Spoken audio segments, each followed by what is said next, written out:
Big Town. Extra, extra, hero about death by plan. Tonight's Big Town story. Extra, extra.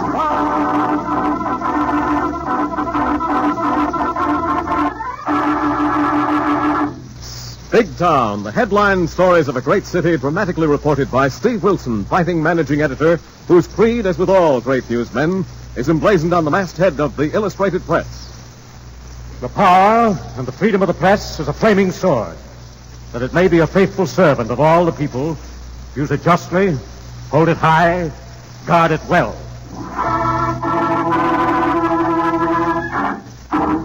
Now to Big Town and Steve Wilson's headline story of Death by Plan.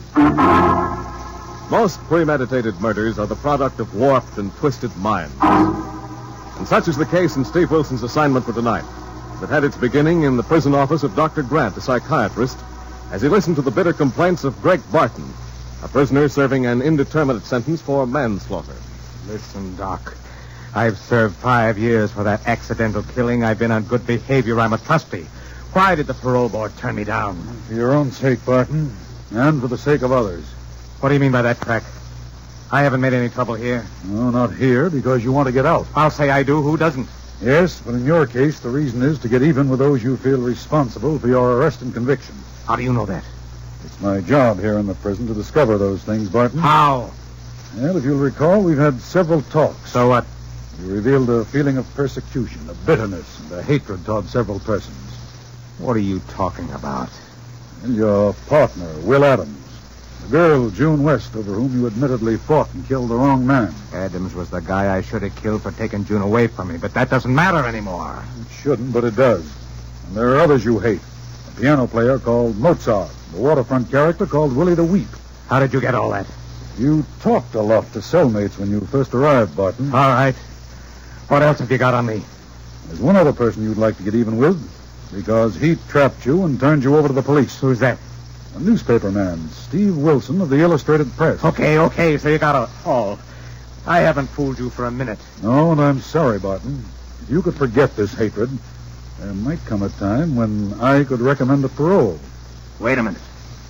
Then you're the guy that stymied my parole this time. And the last. For your own sake, Barton. If you were paroled now, feeling as you do, you might... Murder somebody? Yes. Sit down, Barton, or I'll have to ring for a guard. You won't ring for nobody. You ain't gonna keep me here for the rest of my life.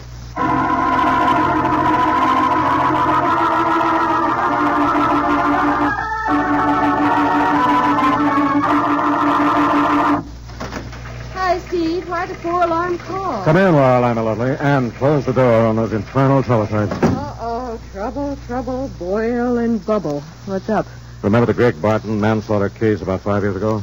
Barton. Wasn't he running around with some singer, a friend of Mozart, suspected of two-timing him, picked a fight with the wrong man and killed him? Yes, and Barton strangled a prison psychiatrist this morning and managed to escape in the doctor's clothes. Good heavens, how could that happen? Now, that's one of those things that can't happen, Laura and I, but do. But why'd the warden call you, Steve? Well, because Barton seems to have a burning desire to get even with anyone who had anything to do with putting him away. And I'm on the list. Golly, that's right. You and Mozart tracked him down and turned him over to the police. You boys better be careful until Barton's picked up. I don't think we can afford to wait for that, Laura and I. There are others involved. His ex-girlfriend, June West, and his ex-partner, Will Adams. Yeah. Wait a minute, Steve. Wasn't poor old Willie the Weep mixed up in that original killing in Mozart's Harbor Cafe? Yes, Willie was washing dishes in the kitchen, saw the fight, and testified Barton started it. Otherwise, Barton would have gotten off with a self-defense plea. That includes Willie in, as Harry the Hack would say. Yes, and I want you to take Harry and his hack and find Willie and his shanty boat somewhere along the waterfront. Oh. Just a minute. I've had Mamie on switchboard trying to locate Will Adams. He's moved. Hello? Hello, Wilson. Will Adams. Your switchboard operator tells me you want to talk to me on a matter of life and death, as she put it. It could be just that, Adams. How so? Your ex-partner, Greg Barton, escaped from State's prison this morning and killed a man doing it. I'm not surprised, but how does that concern me? I had nothing to do with his arrest or conviction. No, but Barton is convinced he killed the wrong man for taking June West away from him. He suspects you're the right one and may decide to remedy his original mistake. That's nonsense. I'll admit I was going around with June West, but that's over. When Wilson. Someone just came in my office. Hello, Adams. Greg, Bart. How did you get here? That's Wilson of the Illustrated Press you're talking to. I guess you know. Give me that. Put away that gun, Greg. I never did it. Shut up, you double-crossing rat. I'll get to you as soon as I talk to Wilson. What'll I get Adams' address from Mamie? Notify the police Barton is there. Hurry. A double. Oh, Wilson, you nosy newspaper slug. Are you getting an earful over the phone? Yes, Barton. You didn't waste any time getting to Big Town. No, and I'm not going to waste any time now that I'm here. I got a lot of things to do. Well, you better take it easy, Barton, or you're liable to go back to prison on something more than a manslaughter charge. Don't try to kid me, Wilson. I heard over the radio I squeezed too hard on that windy Doc's windpipe, and he's dead. So I'm in for a murder rap no matter what I do from now on. All right. But why take it out on Adams? He never did anything to put you away. Don't kid me. I heard what he said to you a minute ago. And quit worrying about this two-timing slug. Start worrying about what's going to happen to you. Greg, put that gun down and listen to me. Just a minute, Wilson. Don't interrupt me, Will. I waited a long time for this, and I want to enjoy it. And I want Wilson to get a sneak preview of what I'm going to do to him. Are you still hanging on the phone listening, Wilson? Yes, and you'd better listen to me, Barton. If you really want to try and get even with me for helping send you to prison, you leave Adams alone and get out of his office as quickly as you can. Now, ain't that noble of you, Wilson? I suppose you've told someone to tip the police I'm here in Adams' fancy office. Yes, and that building will be surrounded in a couple of minutes. So if you want to get to me, forget Adams. But I don't want to forget Adams, because I should have killed him in the first place. Don't do it, Barton. One shot out of that gun in your hand, and you'll never get out of that place alive. I'll get out, and I'll get to you, Wilson. All right, Will. I want just one thing out of you. Where's June West? I don't know, Greg, and there wasn't anything between us, just your crazy jealousy. Where is she, you two-timing liar? Tell me, or I'll blow you apart now. Tell him, if you know Adams, tell him where she is. That's the Riverview Apartments, but I swear... Never mind swearing, you slug. Just say a prayer if you got one in mind. Now, wait a minute, Barton. Don't be a complete senseless fool with that gun. Say this tall, Wilson. I've had all the fun I want out of Will Adams. I've watched him standing here sweating, turning green and white. Don't do it, Barton. You can't avenge yourself on the whole world. No, but I can get this rat and June West and her piano-thumping pal Mozart and that moochin' stumblebum Willie the Weep. And you, Wilson, you're going to be the best of the lot. And it's going to save you for the last. And listen to how it's going to be. Greg, don't! Greg, don't!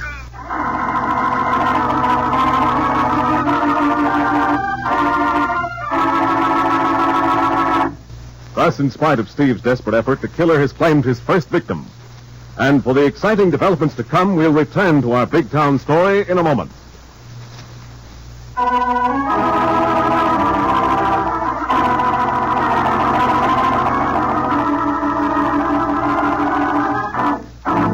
Now to return to Big Town and tonight's headline newspaper drama captioned Death by Plan. Following the sensational prison break of a hate-crazed killer, Steve Wilson has talked to the killer over the phone and heard the first victim die. Now, in an effort to save 4 others marked for murder, Steve and Lorelei are racing to the apartment of June West in the cab of Harry, the loquacious hack.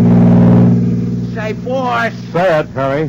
But get us to the Riverview Apartments as quickly as the law allows. Well, that isn't the process of practically being done. And while, did I not hear you saying that our Butchie Buddy Mozart is likewise a candidate for a slab in the morgue? Alongside of this West gal, yourself, and poor old Willie the Weed? That's right, Harry, but we phoned Mozart to close up his Harbor Cafe until the police can round up Greg Barton. Well, how about Willie the Weep? Didn't he put the finger on this Barton character for you, boss? Yes? And I wish you'd drive down to his shanty boat and make sure he takes cover, Harry. Jack, boss. And if he is not in a shanty, I will cruise the waterfront till I spot a moocha moolah for a mocha. Do that, Harry, and check the hash houses. He sometimes washes dishes for a square meal. Right, Miss Kilpain. But what about you, boss? Let me worry about that if we get to it, Harry. Personally, I'd rather hunt a killer than have him hunting me. But Steve, Barton knows June West lives in the Riverview Apartments. You heard Adams tell him just before he was killed. Barton may be hanging around the building. I don't think he's had time to get there, Lorelei, and I'd like to get her out of there before he arrives. Riverview Apartments, boss. Nice going, Harry. Pull right up in front of the entrance. Golly, I hope Mamie was able to reach her by phone and tell her to stay in her apartment. Okay, Lorelei, my lovely. Let's go. Anything I can do after which, if and when I find Willie? Yes, Harry. Meet me at Mozart's Harbor Cafe.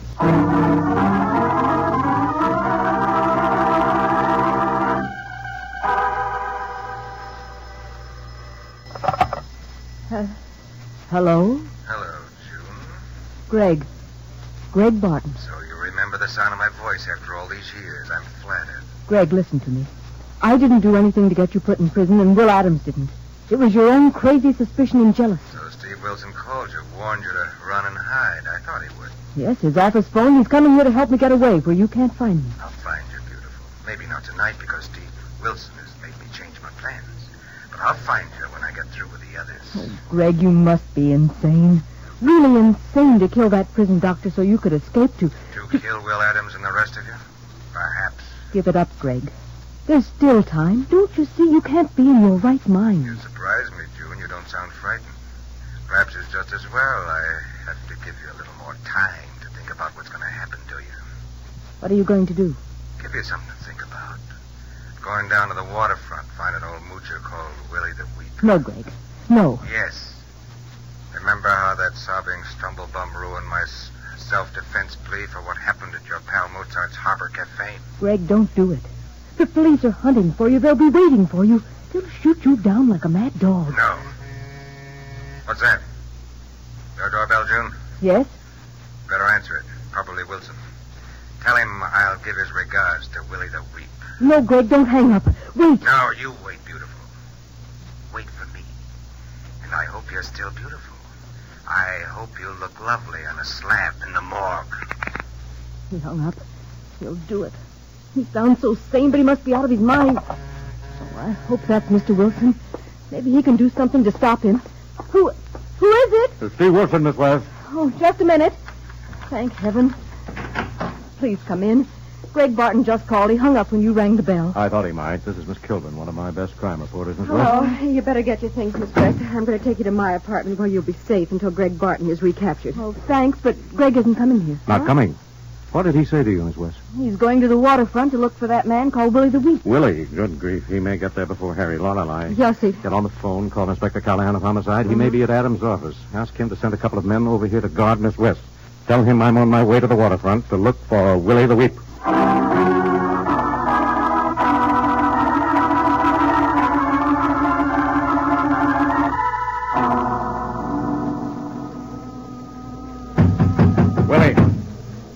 Willie the Weep. Yeah? Who wants what? Open your shanty door, Willie. I have a message for you. Okay, just a minute, mister. Who's the message from? From your newspaper pal, Steve Wilson. From Mr. Wilson. What's he want for me to do, mister? He wants you to meet him at Mozart's Harbor Cafe. Come on, hurry, you dopey old moocher. Hey, who you calling a moocher? I don't mooch much. Never mind your blabber. Come on, you're going to Mozart's joint. You let go of me. You ain't acting like no friend of Mr. Wilson. Come on, you let go of that table or I'll slug you with this I gun. won't.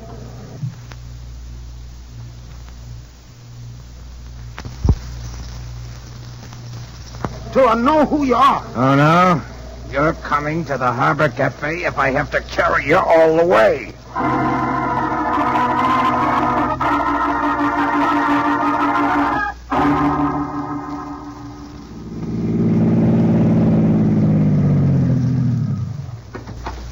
Thanks, driver. No need to wait. Keep the change. No sign of Harry's pack, but there's a light showing in Willie's shanty door. Hey, boss, Mr. Wilson, is that you? Yes, Harry. Where's your hack? Parked out on River Street and come here, quick. Oh, what's up, Harry? Any sign of Willie? He ain't here, boss, but he's been here, and not long ago, and there's been trouble. Well, how do you know that, Harry? The place is a mess. Table upset, oil lamp smashed, and kerosene all over the floor, so it can't have happened long ago. Good grief. Barton must have reached here first. Yeah, poor Willie. It sure looks like he got it. Maybe got slugged by that galoot and dumped in the river. No, wait a minute, Harry. That isn't the way this killer is working. He has to torment his victims, play with them, gloat over them, take his time. Holy moly. Maybe he got him out of here, took him someplace to do that. Maybe he carried him. Willie ain't very heavy. Yes, and there's no trace of blood, no smell of gunpowder. Wait a minute. Mozart's place, Harry. It's only a couple of blocks from here. And that's where Willie put the finger on this guy. And that's where he may have taken Willie to pay him off and get Mozart at one and the same time. I'll buy that, boss. It's only a hunch, but it may pay off, Harry. Come on. Let's go.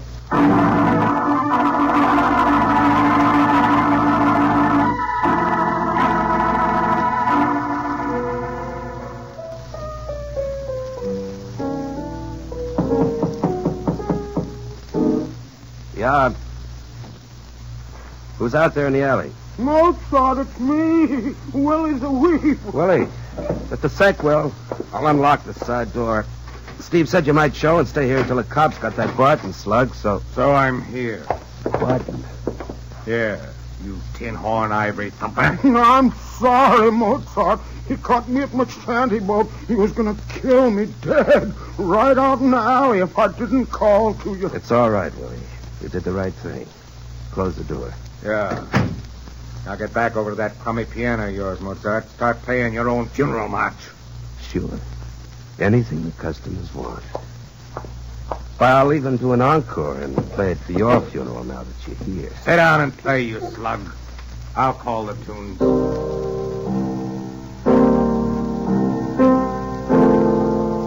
I'm sorry, Mozart. I guess I got you killed hollering like that, and you letting him in. Oh, forget it, Willie. I'd have done the same thing. So would a million other guys and gals that don't want to open that door of destiny that leads to eternity. No matter how dark and dull and dreary this life may be. How do you feel about that, Barton? I don't have to think about it. I have the gun. Keep on playing. Try something else. I hear you're good. How's this, Barton? It speaks of life and love and laughter that stands against the hate of haters and robs the bullet of its sting. Go on and shoot, you slug. No, I'm not ready. You haven't had enough time to think about what's going to happen to you. I want to see you in this moocher sweat and cringe and crawl. Then sit down, Barton. Daddy, you've got a long wait coming. I've had time to think about death since the day I was born. But I made a kind of peace with death a long time ago. It was all settled between us. Except the unimportant item on the agenda of how and why and when and where. So you won't scare. Won't beg for even a few more minutes to live. To live? I've been living on borrowed time for years. If I've got a few more minutes coming, I'll get them, Barton. What about you, Willie the Weep? Are you ready? No, I ain't ready, mister. But then I guess I won't ever be ready. Shut up, you fools. This isn't the way I planned it. This isn't the way I thought you'd act. This isn't the way it was going to be. Sorry, Barton. Give us time and maybe our nerves will snap and we'll cry. Give us time. Hard time's your time, fella. But remember, your time is running out.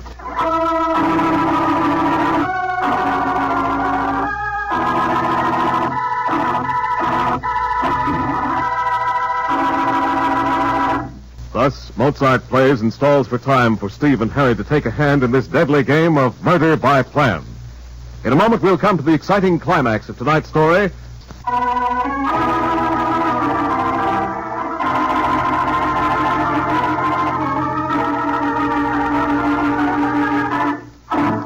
Now for the tense and dramatic payoff in tonight's big town story of murder by plan. Hunting an escaped convict bent on killing those responsible for his imprisonment, Steve Wilson and Harry the Hack race to Mozart's Harbor Cafe on a hunch the killer may be there. Don't drive into the alley, Harry.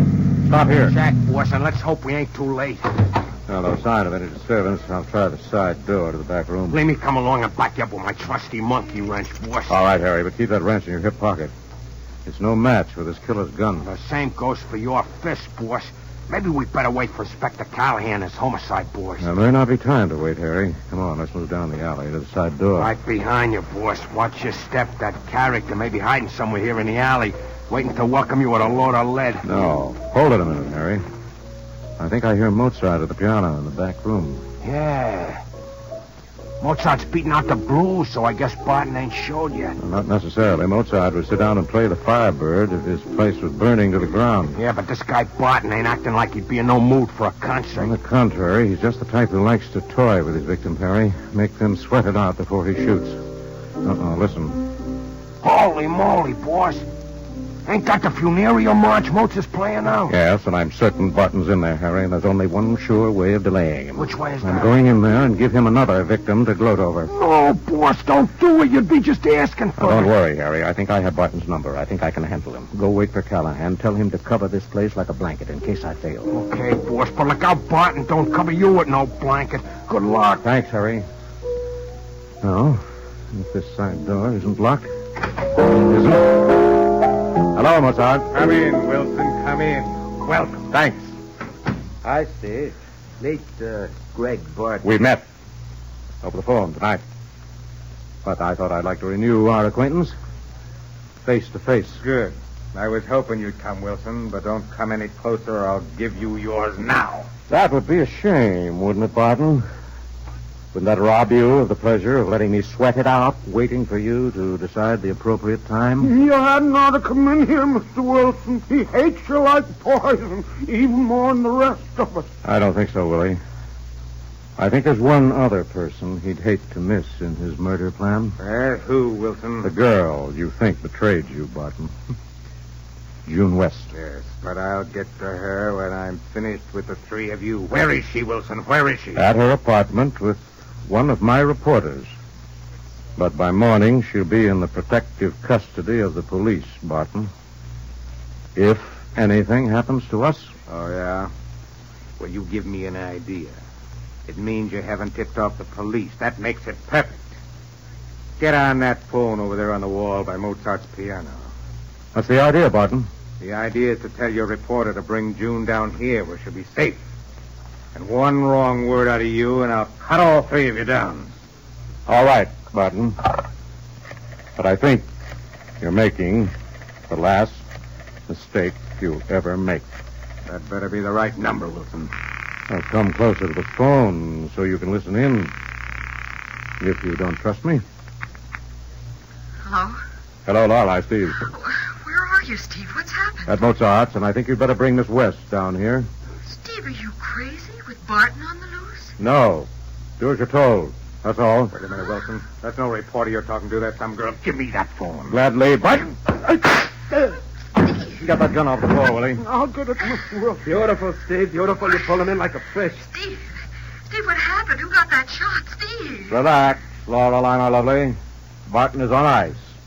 The shot merely nicked Mozart's battered old piano. Oh, thank heavens. But, golly, Steve, how did you manage it? Well, I needled Barton into making me call for Miss West.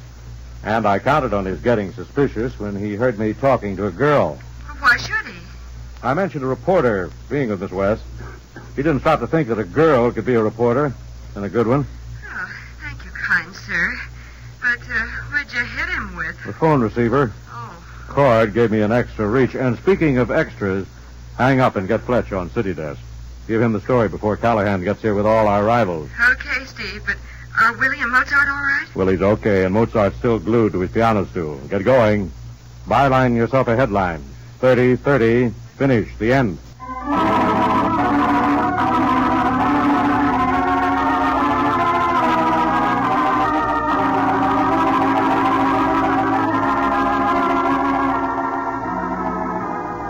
And so ended with the re-imprisonment for life of the murderous Greg Barton, another exciting newspaper assignment for Steve Wilson and Lorelei of the Big Town Illustrated Press.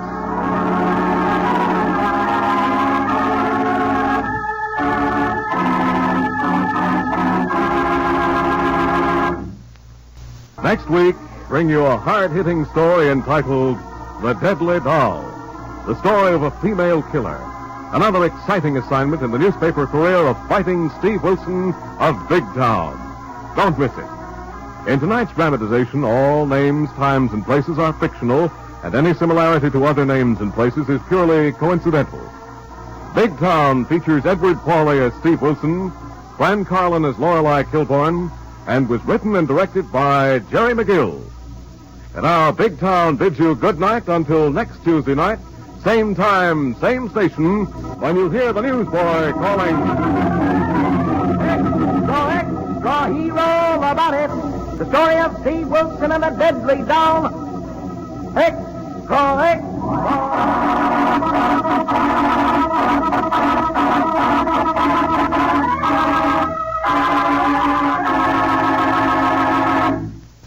This is NBC, the national broadcasting company.